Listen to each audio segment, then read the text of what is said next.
32 पार हो गया है, जबकि कोरोना वायरस से संक्रमित मरीजों की संख्या 1100 के पार पहुंच चुकी है। वहीं 100 से ज्यादा लोग अब तक पूरी तरह से ठीक हो चुके हैं। तेलंगाना में कोरोना से 5 से ज्यादा लोगों की मौत हो गई है। ये सभी लोग दिल्ली में एक जमात के कार्यक्रम में शामिल हुए थे।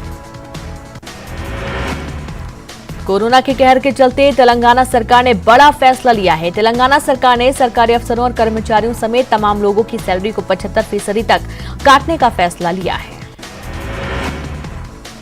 देश की राजधानी दिल्ली में लगातार कोरोना वायरस के नए मरीज सामने आ रहे हैं। दिल्ली में कोरोना वायरस के नए 20 से ज्यादा पॉजिटिव मरीज मिले हैं और इसके साथ ही दिल्ली में कोरोना वायरस के मरीजों की संख्या बढ़कर 95 से ज्यादा हो गई है। दिल्ली के निजामुद्दीन इलाके में 250 से ज्यादा लोगों में कोरोना वायरस के लक्षण पाए गए हैं। ये लोग एक धार्मिक कार्यक्रम में शामिल होने के लिए यहां आए थे। जम्मू कश्मीर में कोरोना वायरस के मामले लगातार बढ़ते जा रहे हैं और एक दिन में जम्मू कश्मीर में 10 से ज्यादा पॉजिटिव मरीज की पुष्टि हुई है। इसके साथ ही जम्मू कश्मीर में कोरोना वायरस के मरीजों की संख्या बढ़कर 45 से ज्यादा हुई है। महाराष्ट्र में कोरोना वायरस के 15 से ज्यादा नए पॉजिटिव मरीज सामने आए हैं और इसके साथ ही राज्य में कोरोना वायरस के मरीजों की संख्या 215 से ज्यादा हो गई है। दिल्ली के जवाहरलाल नेहरू स्टेडियम को दिल्ली सरकार ने क्वारंटाइन सेंटर बनाने के आदेश दिए हैं। इलाके के जिला उपायुक्त ने यह आदेश जारी किया है। राजस्थान में कोरोना वायरस से संक्रमित मरीजों की संख्या में इजाफा देखने को मिल रहा है और इस बीच राजस्थान सरकार ने जयपुर में 84 निजी अस्पतालों के अधिग्रहण का आदेश जारी कर दिया है। पीएम मोदी ने 130 देशों के भारतीय राजदूतों से वीडियो कॉन्फ्रेंसिंग के जरिए बात की और इस दौरान पीएम ने कोरोना को रोकने प्रभावी उपायों और दवाओं की जानकारी ली। विश्व में कोरोना पॉजिटिव मरीजों का आंकड़ा 7,80,000 के पार हो गया और दुनिया भर में वायरस से मरने वालों की संख्या 37,000 के पार हो गई है। चीन में कोरोना पॉजिटिव मरीजों का आंकड़ा 81,500 के पार पहुंच गया है और यह वायरस से मरने वालों की संख्या 3300 के पार है। ईरान में कोरोना से मौत के आंकड़े बढ़ते जा रहे हैं। यहां कोरोना वायरस से 115 से ज्यादा लोगों की मौत हुई है और अब तक ईरान में 2500 से ज्यादा लोगों की मौत हो गई है और कुल मरीजों का आंकड़ा 41,000 को पार कर गया है। इटली में पिछले 24 घंटे में कोरोना से 812 लोगों की मौत हुई है और वहां संक्रमित लोगों की संख्या कुल 1 लाख को पार कर चुकी है। अमेरिका में कोरोना के चलते एक दिन में 576 लोगों की मौत हो गई और इसके साथ ही अमेरिका में कोरोना से मरने वालों की संख्या 3000 से ज्यादा हो गई है। लॉकडाउन बढ़ने की खबर पर कैबिनेट सचिव राजीव गौबा ने कहा कि लॉकडाउन बढ़ाने की फिलहाल कोई योजना नहीं है। इस तरह का कोई प्रस्ताव अभी सरकार के पास नहीं है।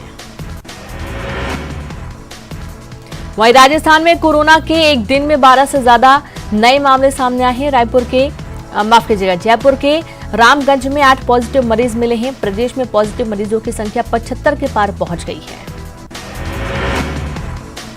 ईरान से एयरलिफ्ट कर जोधपुर लाए गए 275 लोगों में से 7 लोग कोरोना पॉजिटिव पाए गए हैं, जबकि 38 की जांच रिपोर्ट नेगेटिव आई है।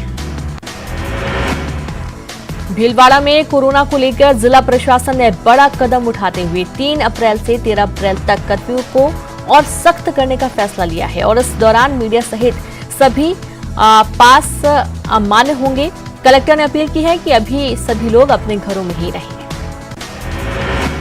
कोरोना संकट को लेकर सीएम आवास पर राज्य आपदा प्राधिकरण की बैठक हुई। बैठक में सीएम गहलोत ने पलायन करने वाले मजदूरों को खाने पीने और मेडिकल की पूरी व्यवस्था करवाने का भरोसा दिलाया है। उत्तर प्रदेश के मुख्यमंत्री योगी आदित्यनाथ से मिली फटकार के बाद नोएडा के जिलाधिकारी का तबादला कर दिया गया है। उन्हें अब लखनऊ भेजा गया है। उत्तर प्रदेश के बरेली में दिल्ली से लौट रहे मजदूरों को सैनिटाइजर से नहलाने के मामले में जिला प्रशासन ने अपनी गलती मान ली है। जिलाधिकारी ने कहा कि एक्टिव न होने की वजह से कार्रवाई की गई है।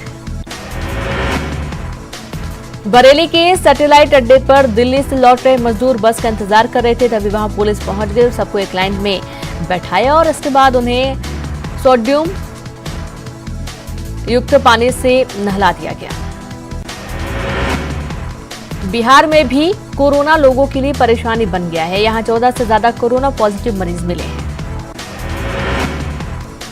गुजरात में कोरोना की आफत थम नहीं रही है। यहां 65 से ज्यादा कोरोना पॉजिटिव मरीज मिले हैं। वहीं 5 से ज्यादा लोगों की जान भी जा चुकी है। हरियाणा में भी कोरोना के मरीजों की संख्या बढ़ रही है। यहां 35 से ज्यादा कोरोना मरीजों की पुष्टि हो चुकी है। कर्नाटक में कोरोना की दहशत है। यहां 82 से ज्यादा कोरोना मरीज मिले हैं, जबकि 5 मरीज ठीक भी हुए हैं। केरल में कोरोना की आफत ने लोगों को दहशत में डाल दिया। राज्य में कोरोना पॉजिटिव की तादाद 200 पार कर गई है, जबकि 19 मरीज ठीक हो चुके हैं। वहीं लद्दाख में कोरोना पॉजिटिव के 12 से ज्यादा मरीज मिल चुके हैं, जबकि 3 लोग पूरी तरह से ठीक हो गए हैं। पंजाब में मरीजों की संख्या बढ़ती जा रही है। यहां कोरोना मरीजों की संख्या 35 पार कर गई है, जबकि एक शख्स ठीक हो गया है। तमिलनाडु में कोरोना पॉजिटिव मरीजों का आंकड़ा 65 पार हो गया, जबकि 4 लोग ठीक हुए हैं।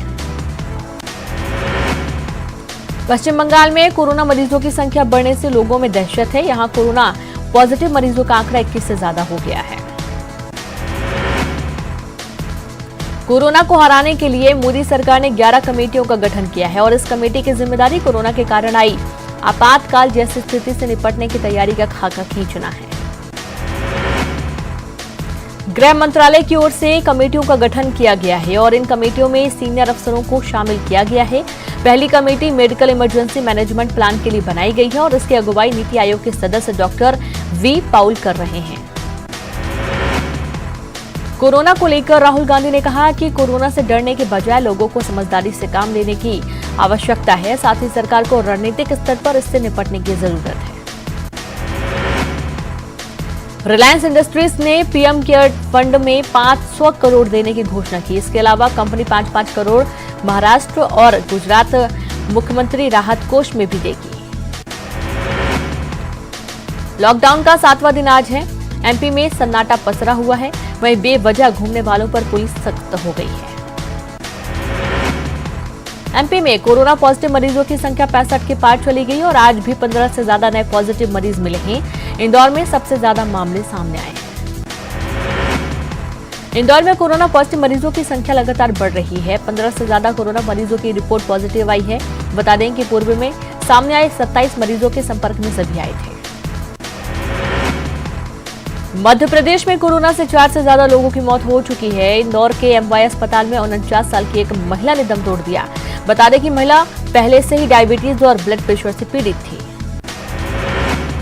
कोरोना के चलते हुए लॉकडाउन के बीच मिनी मुंबई में एक यादगार शादी हुई। सिर पर सेहरे के साथ मुंह पर मास्क लगाकर जोड़े ने 7 फेरे लिए। इतना ही नहीं, इस शादी में जितने लोग शामिल हुए उन्होंने समय समय पर सैनिटाइजर भी लगाया। और बता दें कि लॉकडाउन के चलते एक परिवार ने विवाह समारोह बेहद सादगी के साथ आयोजित किया। भोपाल में बिजली कर्मचारियों ने कोरोना से लड़ने के लिए मदद के हाथ बढ़ाए हैं। बता दें कि बिजली कर्मचारियों ने सीएम राहत कोष में एक दिन का वेतन करीब 6 करोड़ रुपए दान दिया है। मध्य प्रदेश में कोरोना के बढ़ रहे मरीजों की संख्या को देखते हुए रतलाम में प्रशासन ने टोटल लॉकडाउन किया है। पूरे शहर में कर्फ्यू जैसा माहौल है। शहर के चारों थाना इलाकों में पुलिस ड्रोन से निगरानी कर रही है। लॉकडाउन का पालन न करने पर सख्ती भी की जा रही है। कोरोना के चलते सतना के मैहर में मां शारदा के दर्शन के लिए भक्तों के आने पर रोक है, लेकिन मंदिर प्रबंधन भक्तों की आस्था को देखते हुए वेबसाइट www.masharda.live.com पर आप दर्शन उपलब्ध करा रहा है, जिससे भक्तों में खुशी है। लॉकडाउन के बीच पड़ोसी राज्यों से वापस लौट रहे प्रवासी मजदूरों की मेडिकल जांच के लिए छतरपुर के एंट्री पॉइंट्स पर मेडिकल की टीम तैनात की गई है। प्रदेश आने वाले मजदूरों की मेडिकल जांच की जा रही है। कोरोना संकट के बाद दिल्ली से अपने घर टीकमगढ़ की ओर पत्नी के साथ निकले मजदूर को ग्वालियर की पुरानी छावनी में कार ने कुचल दिया, जिससे उसकी मौत हो गई। बता दें कि मजदूर पत्नी के साथ 4 दिन पहले दिल्ली से रवाना हुआ था। श्योपुर में तैनात बीईओ केसी गोयल को पीएम राहत फंड को लेकर सोशल मीडिया पर टिप्पणी करना भारी पड़ गया। जिला पंचायत सीईओ ने बीओ केसी गोयल को सस्पेंड कर दिया है। न्यूज 18 की खबर का बड़ा असर देखने को मिला। बड़वानी में महाराष्ट्र की सीमा पर जांच के लिए लापरवाही बरतने की खबर दिखाने के बाद कलेक्टर ने सीमा को अगले आदेश तक के लिए सील कर दिया। नरसिंहपुर में मजदूरों के पलायन को लेकर सरकार ने एक आदेश जारी किया है, जिसके बाद सड़कों पर चल रहे सैकड़ों मजदूरों के कदम जहां के तहां थम गए हैं। सरकार की ओर से अब मजदूरों को उसी जगह पर सभी सुविधाएं मुहैया करवाई जाएंगी जिसकी उनको जरूरत है।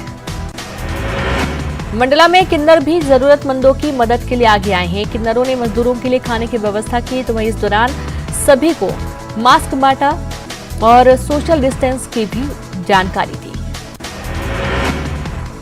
सिवनी में लॉकडाउन के दौरान कलेक्टर की पत्नी ने संयम का परिचय दिया और अपनी बारी आने पर सब्जी की खरीदारी की। दरअसल नगर पालिका का सब्जी बेचने वाला अधिकृत वाहन जब कलेक्टर निवास पहुंचा तो कलेक्टर की पत्नी ने गेट पर जाकर जरूरत के मुताबिक सब्जी की खरीदारी की। कोरोना को लेकर अलग अलग तरीके से लोग मदद को सामने आ रहे हैं। रतलाम में तनय व्यास नाम के छोटे बच्चे ने अपना बर्थडे ना मनाकर 5,000 की पॉकेट मनी डोनेट कर दी। तनय 6ठी क्लास का छात्र है। बच्चे ने 5,000 की राशि जिला पंचायत अधिकारी को दी है। लॉकडाउन में शहरों में लोग ताजी सब्जी के लिए परेशान हैं, तो वहीं गांव के खेतों में लगी सब्जियां सड़ रही हैं। नरसिंहपुर में संक्रमण की वजह से किसानों की फसल बड़ी मुश्किल से शहर तक पहुंच पा रही है। उधर कलेक्टर का कहना है कि होम डिलीवरी की सुविधा दी जा रही है। छतरपुर के राजनगर और खजुराहो में कोरोना की वजह से कर्फ्यू लगा है। ऐसे में राजनगर एसडीएम ने लोगों को जागरूक करने के लिए अनोखी पहल की है। यहाँ स्थानीय कवि और गायक लोगों को अपनी कविता और गीत के जरिए लोगों को जागरूक कर रहे हैं। अलग अलग मोहल्ले में लोग जाकर अपना योगदान दे रहे हैं। नरसिंहपुर के गाडरवारा में सिंधी समाज ने बेघर और मानसिक रोगियों की मदद का बीड़ा उठाया। समाज के लोग सड़कों पर घूमने वाले ऐसे लोगों को नया कपड़ा दे रहे हैं, साथ ही भोजन भी उपलब्ध करा रहे हैं। प्रशासन भी सिंधी समाज के युवकों की मुहिम में मदद कर रहा है। सागर के देवरी में किन्नर समाज के लोग गरीबों की मदद कर रहे हैं। लॉकडाउन को देखते हुए ये लोग मजदूर वर्ग के बीच खाने पीने का सामान वितरित कर रहे हैं। इन लोगों का कहना है कि जब तक कोरोना संक्रमण खत्म नहीं हो जाता, ये लोग असहाय लोगों की मदद करते रहेंगे। खरगोन में लॉकडाउन के बाद भी लोग बाहर निकल रहे हैं। ऐसे में बिना काम के घूम रहे लोगों पर पुलिस ने सख्ती की। पोस्ट ऑफिस चौराहे पर चेकिंग के दौरान लोगों की डंडे से खबर ली गई। पुलिस लगातार माइक के जरिए लोगों से घरों में रहने की अपील कर रही है। भोपाल में लॉकडाउन के बीच आंगनबाड़ी कार्यकर्ताओं ने घर घर जाकर राशन का वितरण किया। बता दें कि कार्यकर्ताओं ने बच्चों और गर्भवती महिलाओं को राशन बांटा। लॉकडाउन के कारण भोपाल के गांधीनगर इलाके की विकास नगर झुग्गी बस्ती में हजारों मजदूर भुखमरी की कगार पर आ गए हैं। मजदूर अपने परिवार के साथ खेतों में गेहूं कटने के बाद पड़ी हुई बालियों को बीनने के लिए मजबूर है। फिर से आप सभी का स्वागत है। रुक करते हैं खबरों का। भोपाल में लॉकडाउन के बीच सीएम शिवराज की पत्नी और बेटे जनसेवा कर रहे हैं। उन्होंने गरीबों के बीच राशन बांटा। कोरोना के प्रति लोगों को जागरूक करने के लिए टीकमगढ़ में कवि राजेंद्र विधुआ बुंदेली लोकगीत का सहारा ले रहे हैं और लोगों को कोरोना महामारी को लेकर जागरूक कर रहे हैं। कोरोना को लेकर रूस में भी दहशत का माहौल है। 300 से ज्यादा एमबीबीएस की पढ़ाई कर रहे भारतीय छात्रों ने वीडियो के जरिए रूस से निकालने के लिए मदद की गुहार लगाई है। बता दें कि कबार्डिनो बल्कारियन यूनिवर्सिटी में 300 से ज्यादा मेडिकल के छात्र पढ़ाई कर रहे हैं, जिसमें से 62 मध्य प्रदेश और 4 छात्र जबलपुर के हैं। खरगोन में लॉकडाउन के चलते लोगों को घरों में ही रहने की अपील के साथ ही कोरोना को हराने के लिए निबाड़ के प्रसिद्ध लोक गायक शिव गुप्ता आगे आए हैं। शिव निवाड़ी में गाकर लोगों को जागरूक कर रहे हैं। शिव गुप्ता का ये वीडियो सोशल मीडिया पर भी वायरल हो रहा है। बुरहानपुर में लॉकडाउन के दौरान धूलकोट में लोग हाट बाजार में इकट्ठा हो गए हैं और दुकानें लगा दी। पुलिस ने लोगों को भीड़ लगाने से मना किया, लेकिन कई लोग नहीं माने। इसके बाद पुलिस ने लाठीचार्ज की। बुरहानपुर में कोरोना के खिलाफ जंग में नागरिक घरों में रहकर लॉकडाउन का पालन तो कर रहे हैं, लेकिन घर में रहकर भी लोग सोशल मीडिया के सहारे लोगों को कोरोना से बचाव और लॉकडाउन का पालन करने के प्रति जागरूक भी कर रहे हैं। बुरहानपुर शहर में नित्या गंगवानी नामक एक छोटी सी बच्ची का कोरोना से बचाव और लॉकडाउन के पालन करने के लिए पीएम मोदी द्वारा बताए गए पोस्टर कोरोना कोई रोड पार ना निकले वाला पोस्टर काफी ट्रोल हो रहा है। कोरोना संकट के बीच कंस्ट्रक्शन के काम में जुटे श्रमिकों की मदद के लिए शिवराज सरकार आगे आई है। सीएम शिवराज सिंह चौहान ने रजिस्टर्ड श्रमिकों के खाते में 1,000 रुपए ट्रांसफर किए हैं। ये राशि श्रमिकों के खाते में 31 मार्च तक जमा हो जाएगी।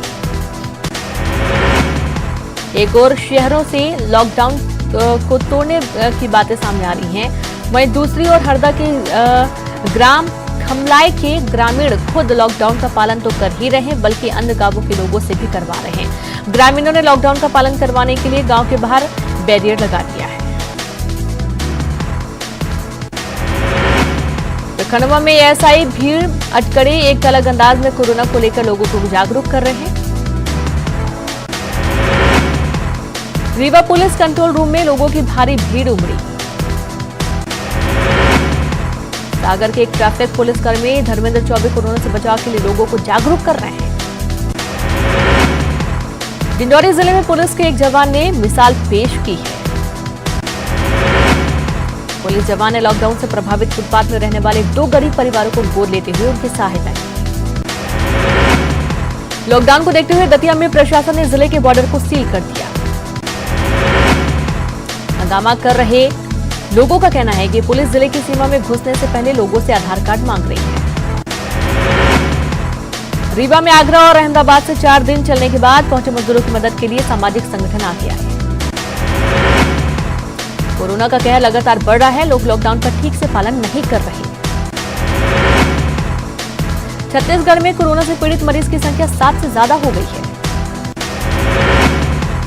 छत्तीसगढ़ में भी कोरोना पीड़ितों की संख्या बढ़ रही है। छत्तीसगढ़ सरकार ने कोरोना के चलते राज्य कर्मचारियों को राहत दी। राजधानी रायपुर में लॉकडाउन के बीच किन्नरों ने एक मिसाल पेश की और गरीबों की मदद की। कवर्धा में लॉकडाउन के 7वें दिन जिले की सीमा को पूरी तरह से बंद कर दिया गया। चैत्र नवरात्र का 7वां दिन, लेकिन माता की पूजा अर्चना पर भी कोरोना संक्रमण का असर देखने को मिला। बस्तर में कोरोना वायरस को लेकर सोशल डिस्टेंस का पालन करने के लिए प्रशासन सख्ती बरत रहा है। छत्तीसगढ़ में कोरोना वायरस के फैलाव को रोकने के लिए राज्य सरकार और स्वास्थ्य विभाग की टीम काम कर रही है। कोरोना संक्रमण को देखते हुए सैनिटाइजर की उपयोगिता बढ़ गई है। बलौदाबाजार पुलिस ने छिपकर बिहार जा रहे 25 लोगों को पकड़ा। बालोद जिले में लॉकडाउन की स्थिति सख्त हो गई है। वहीं शहरी इलाकों में इस लॉकडाउन का पालन लोग सख्ती से नहीं कर रहे। जगदलपुर में कोरोना को लेकर जिला प्रशासन ने अलर्ट जारी कर दिया है। छत्तीसगढ़ आईएएस एसोसिएशन ने भी कोरोना के लिए बने मुख्यमंत्री सहायता कोष में वेतन दान का फैसला लिया। रायपुर में लॉकडाउन के दौरान मुर्गियों की लूट का नजारा देखने को मिला। कोरोना वायरस से बचने के लिए पूरे देश में लॉकडाउन होने के साथ ही गाड़ियों के पहिए थम गए। सील करने से दूसरे जिले और दूसरे राज्य से काम करने आए लोगों को काफी दिक्कतों का सामना करना पड़ा। बिलासपुर में 3 दिन पहले बुखारी पेट्रोल पंप कर्मचारियों की पिटाई मामले में चर्चा कर रहे पुलिस अधिकारी अभिनव अब सोशल मीडिया पर खूब सुर्खियां बटोर रहे हैं। कोरोना के चेन को तोड़ने के लिए लॉकडाउन के दौरान लोग घरों में हैं। वहीं विधायक शिशुपाल सोरी ने अपने वेतन से 1,10,000 का चेक और उनकी पत्नी ने 21,000 रुपए का चेक मुख्यमंत्री राहत कोष में दान किया। कोंडागांव में विशाखापट्टनम की रहने वाली महिला अपने परिवार के साथ बीमार पति का इलाज कराने के लिए बिलासपुर से विशाखापट्टनम जा रही थी, लेकिन लॉकडाउन और भाषा की परेशानी को लेकर उसे खाना खाने तक की परेशानी हो गई। मुंगेली जिला चिकित्सा अधिकारी डॉक्टर कमलेश खैरबार ने बताया कि जिले में कोरोना वायरस की शिकायत किसी को नहीं है। लॉकडाउन के बीच जियो यूजर्स के लिए बड़ी सुविधाएं, 100 मिनट टॉक टाइम और 100 SMS की वैलिडिटी खत्म होने के बाद भी जारी रहेगी इनकमिंग कॉल।